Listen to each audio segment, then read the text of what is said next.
So, hi, everyone.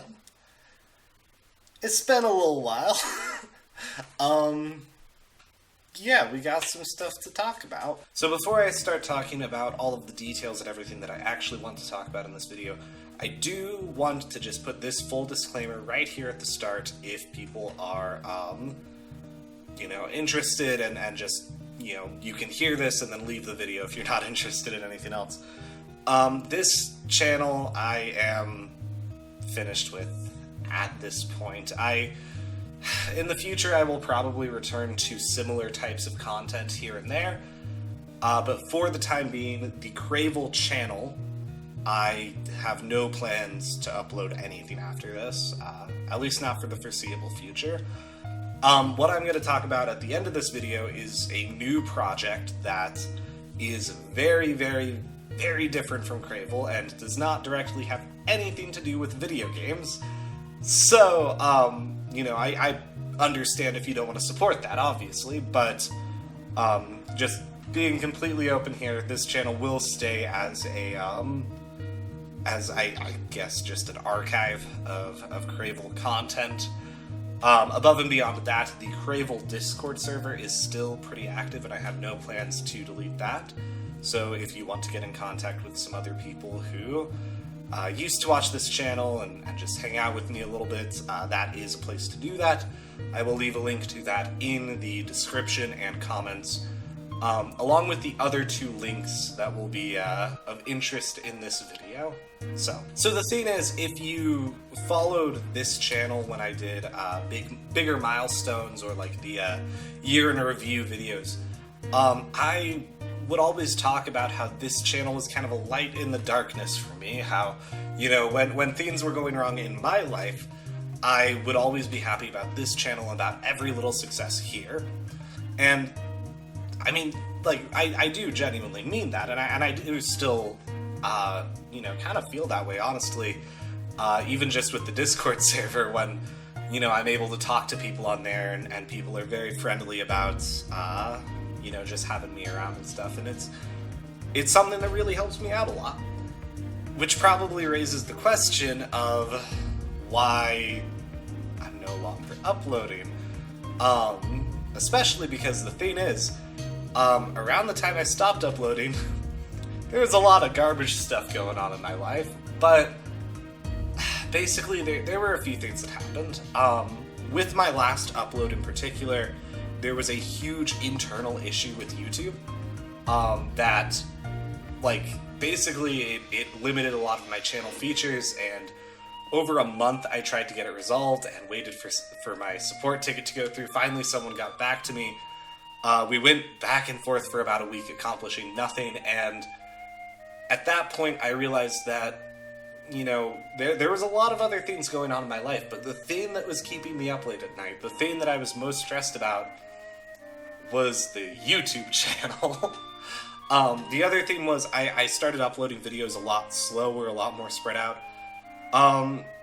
because I started to hold myself to a higher sense of quality, which I think is fine, but I no longer had...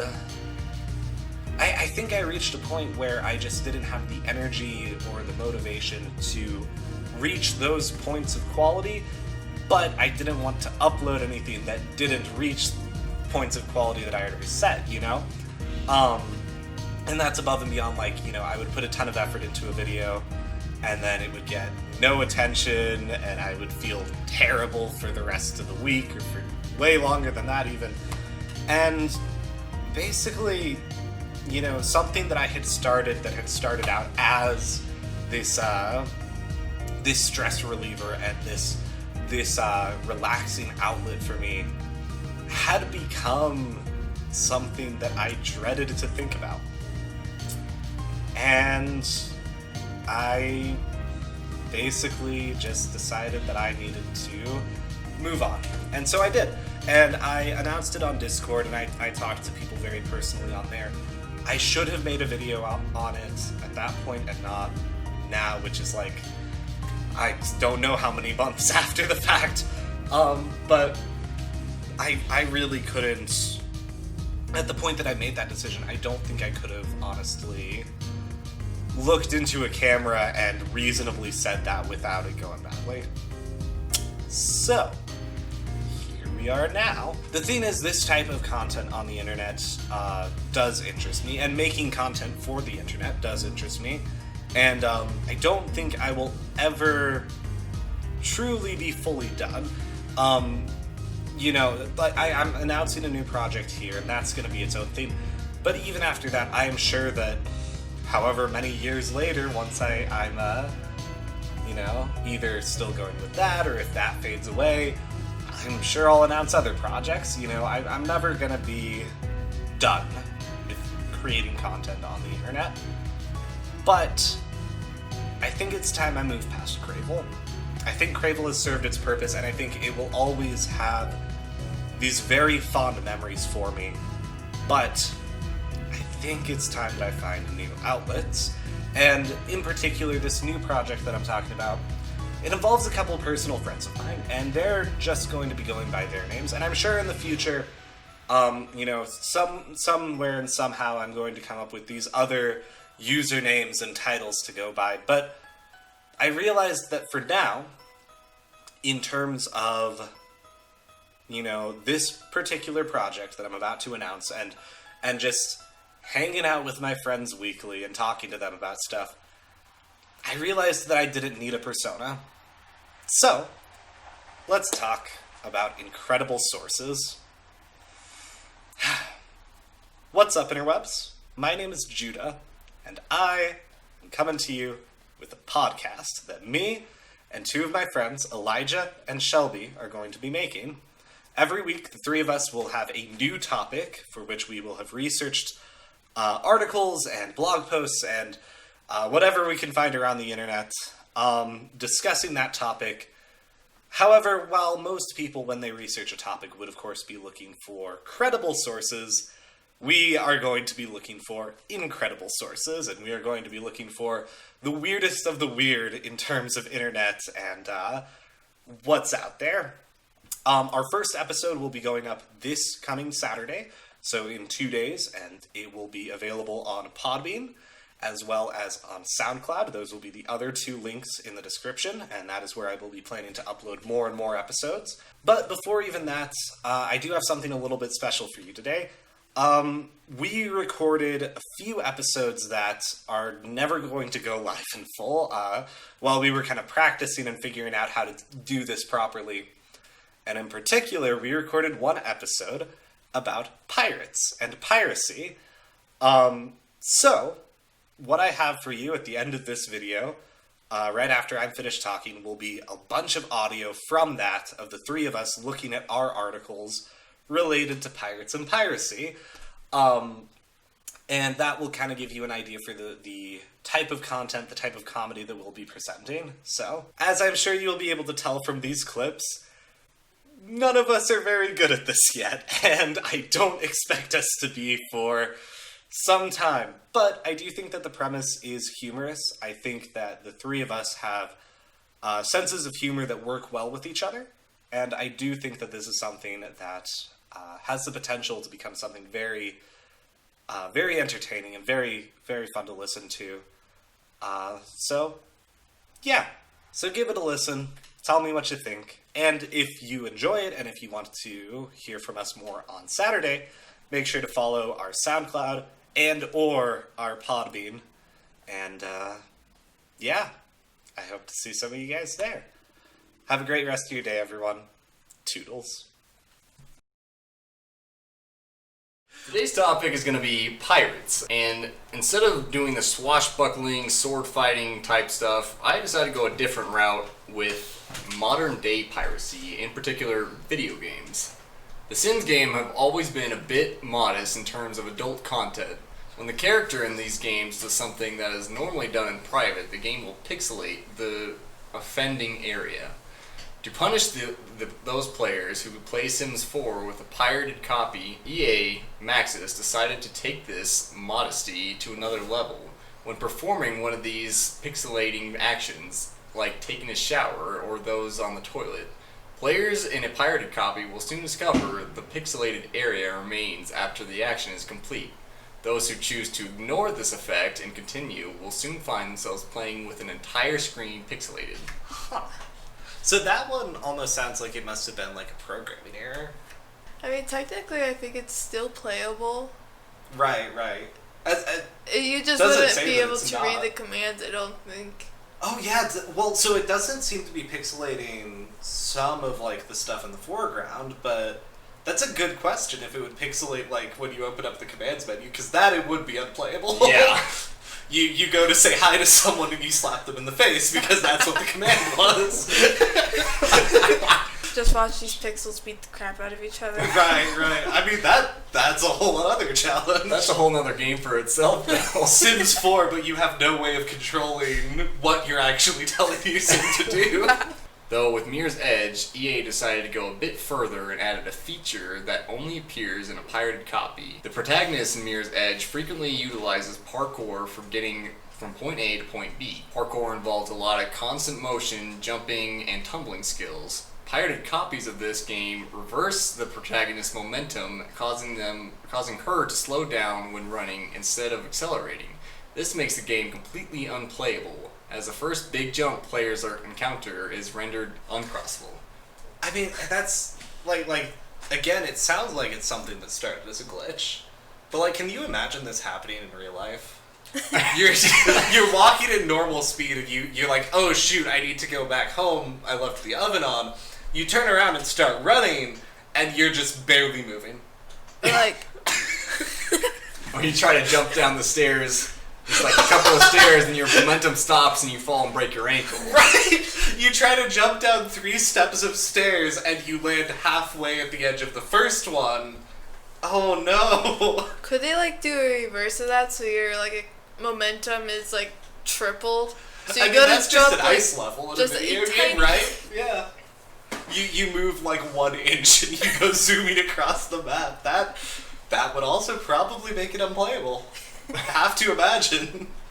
But like you were saying, it started out with a glitch. Right. I like the concept of like they find a random glitch it's completely game breaking, and instead of just getting rid of it, they put it forth in a way that gets pirates and just overall makes them feel better about. So many times in game development, people want to like brush over glitches, right? Like people playing early access versions of the game can get in very serious trouble if they show off a glitch to the public. That's like a legit thing. Mm-hmm. So I do love game developers taking their game much less seriously and just saying, "Oh no, this is hilarious. We're gonna pixelate someone's entire screen." That's fantastic. Do you think the devs just like sit back laughing at what they think people are going through? Oh yes, absolutely. Or like when they read it on a message board on like Reddit or something, and somebody's really mad because they can't do something. They're asking what's going on here. Right. The devs are like, "You stole our game." You see a review of the game that claims it's unplayable, and it's unplayable because they pirated the game. Exactly. Could you add like a second layer to that where you try to help the person and you give them like an access code or whatever, which breaks it even further? I mean, you definitely could. I wonder if anyone's done that. Because, like, particularly a lot of modern games have, like, an automatic repair system. So you could build it into that where the repair system messes it up more. I still have yet to see what I really want to see is a dev saying, "Here's the fix for it," and somebody clicks the link and gets rickrolled. That would be beautiful. At that point, we've peaked as a species, Yes. right? That's the end goal. You get to the end of the game, final boss fight, it's just never gonna give you up. It's just black. Music blaring as And you're then trying to fight Bowser or whatever, No, it's just replaced with Rick Astley. The boss is Rick Astley. Final boss room is unbeatable. Yes. Fantastic. Okay, so I have my articles from the Tumblr page, Pirates of History, and it's the story of Sel Bellamy, desperate wannabe.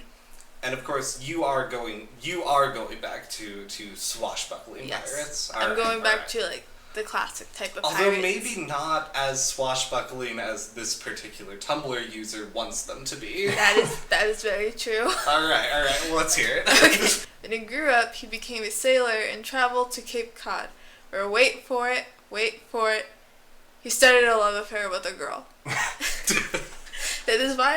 It is widely believed that the reason he went into pirating was because the girl's father didn't want his daughter to marry a poor sailor, so he wanted to get rich for her. Poor sailor or pirate? I guess I'll go with pirate. Right, I guess if I have to be a pirate to get the girl, that seems like a reasonable deal. The dad won't have any questions about his Gosh. daughter marrying a pirate. That's just Right. no issue. Yeah, so what's his plan when he gets back with all of this money, right? You know, he goes out pirating with Blackbeard of all people. He comes back and he goes, look at all of this wealth that I have accrued from my time sailing. Oh, so you must be, a legendary captain, says the dad. What ship were you on? A ship? Well, you were paid very well. What does the ship do? Sales. We sail on the ocean. Gosh. I would just love that he just immediately goes and just gets a love affair, has a love affair, and wants to marry this girl, and the dad's like, Right. show me the money. Right. Yeah, everyone is to blame in this story. He goes right into piracy in order to get the girl. The girl, I mean, she's fine. She's whatever. She gets off easy. But the dad's just like, oh, no, you're not rich enough. I'm sorry. Come back to me when you got more money. I'm starting to root for Sam here. Sam is this underdog. He's like, you know what? If I have to do this to get the girl, I'm gonna become a sea hobo. And I appreciate Sam for that. Go, Sam. See, and he doesn't want to attack ships, and he's merciful. Right. No, this is He just sounds like a stand-up guy. Yeah, I wanna have a drink with Sam. To be honest. Anyway, back to Sammy Flakes. More ridiculousness. Shortly after becoming the captain of the Mary Ann, Sammy Face captured his very first ship. Nice job, Sam. You're a big pirate now. But wait. Oh, Sam, you didn't know how to pirate at all. After he captured the first ship, the Sultana, he made it his flagship. About a year later, he and his crew captured Whydah Galley, a big slave ship. Did he just kick butt and take the ship for himself, leaving everyone on board flailing in the water? Of course not. He's Sam Bellamy, the most unfit pirate ever. After capturing the Whydah Galley, he gave the Sultana to the captain as a sort of trade. No, he can't just take the dang ship. He had to freaking give it to the captain. Give the captain a new ship. What pirate does that? Okay, so again, we have Sam captures a good ship, and instead of just killing off the crew of that ship or like trying to convince them to become pirates, he goes, well, we don't need this ship anymore. You can have our little ship and we'll take the better ship. That's fantastic. Go, Sam. Do you think he just felt bad for taking this guy's ship and he's like, well, here, you can have this ship. It's not as good. But I'm It's sorry. probably like, I mean, clearly he didn't want to kill the other crew. And so he's probably like, well, we gotta do something with you guys. We don't have the resources to keep you prisoner until we get back to land. Sure, you can have our ship, go for He it. just sounds like the master of compromises. Right. I can't have the girl because I'm not rich enough. I guess I'll become a pirate. Gotta compromise. I don't want to kill these guys. I guess they can have my ship. Gosh. Well, that leaves us with one article for tonight. Thank you. That's, of course, I will be going through here. And we've learned a little bit about modern piracy. We've learned a little bit about a unique case of piracy in the golden era of piracy. So let's talk about some strange pirate traditions that you didn't know about. The Grunge here, that's the website we're on, is sure that none of you knew about these pirate traditions. And also Becky Robbins, the author, also knew that. Keel hauling was more common than walking the plank. What could be more piratey than walking the plank? Even though when you think about it, walking the plank is kind of a stupid and boring way to execute someone, still this bizarre method of murdering someone is one of the most historically accurate facts about pirates, right? Well, believe it or not, walking the plank wasn't really a thing. In fact, there are no records of it being used during the golden age of piracy. Instead, pirates used this other, much more brutal form of execution, which was called keel hauling. Now, in case you're not nautically inclined, a ship's keel is the bottom part of the boat, where the two sides of the hull meet in the middle, and hauling is exactly what it sounds like. It's basically a synonym.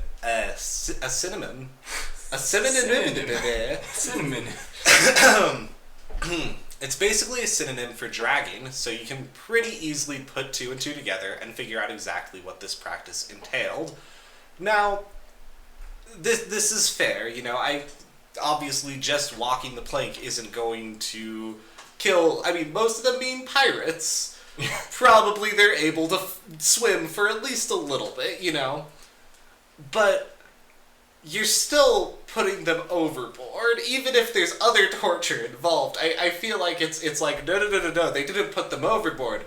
They put them overboard and tortured them more specifically. Get your torture right.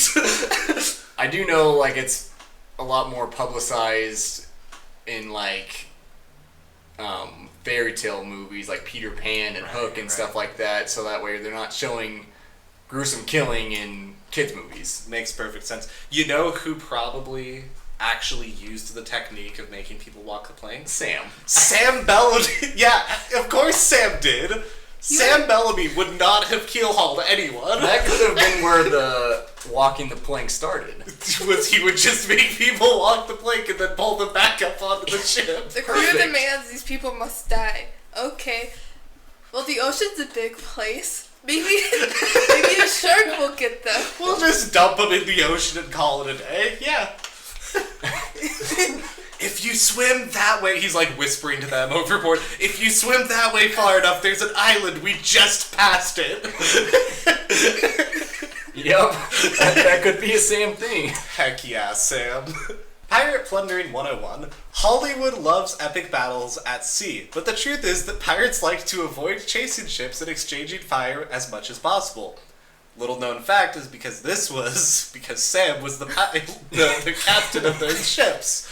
Holes in your ships aren't really great for your longevity, and pirate ships were often older and not as well equipped as their targets. So it makes sense that most pirates liked to be able to grab cargo and go without having to engage the enemy.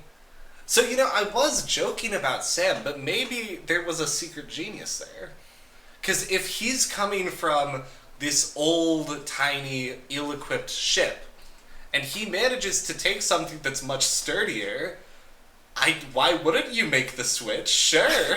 Maybe there's better ways to do it if you're a pirate, but it makes sense, I guess, He just sounds like he just didn't want to be in that situation. He really just wanted the girl. See, now I'm looking at the next few lines, and I'm still standing by it. That means that pirates often had to resort to trickery in order to lure a victim close enough to strike. So maybe he was just trying to play the good pirate, the good cop play of piracy. I don't know.